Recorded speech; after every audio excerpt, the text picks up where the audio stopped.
নমস্কাৰ বন্ধু বান্ধৱীসকল, আপোনালোকৰ ভাত বনোৱা হৈছেনে? মই এতিয়া ভাত বনাই আছোঁ। এইপিনে ভাত বনাইছোঁ আৰু এইপিনে মাছ ফ্ৰাই কৰিছোঁ। তৰকাৰী হ'ব এতিয়া। পানী ঢালি দিম এতিয়া। এইখিনি বিলাহী তৰকাৰী বনাইছোঁ। মাছ ফ্ৰাই কৰি আছোঁ। এইখিনি হৈছে বাৰু, ভাত হ'ল। বিলাহীয়ে মাছে বনোৱা হৈছে। তাৰপিছত আকৌ আলুৱে সৈতে বনাম, আলুৱে মাছেও বনাম। এতিয়া আলু কাটা হৈ আছে। আলুৱে মাছে হেৰি কৰিম। এতিয়া ৰহুন গুচাইছোঁ।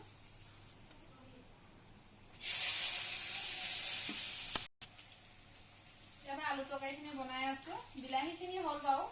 বিলাহী মাছ ফ্ৰাই কৰা হ'ল, ভাত হ'ল।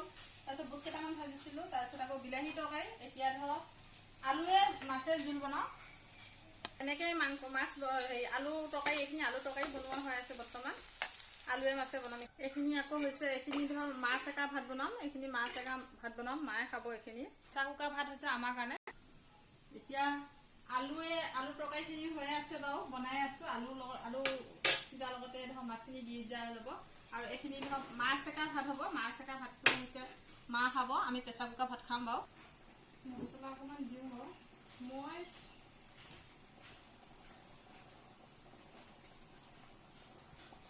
মাছে আলুৱে বনাইছোঁ। এইখিনি হৈছে বিলাহী মাছ, প্ৰেছাৰ কুকাৰত হৈছে ভাত। সেইটো হৈছে মাছ একা ভাত। হৈ গ'ল আৰু এতিয়া হৈ গ'ল। অকণমান পিছত ভাতকেইটা খাম। গোটেইখিনি মই বাচন হেৰি কৰিলোঁ। গৰম লাগিছে বহুত, পাকঘৰ সোমালে গৰম লাগে বাৰু।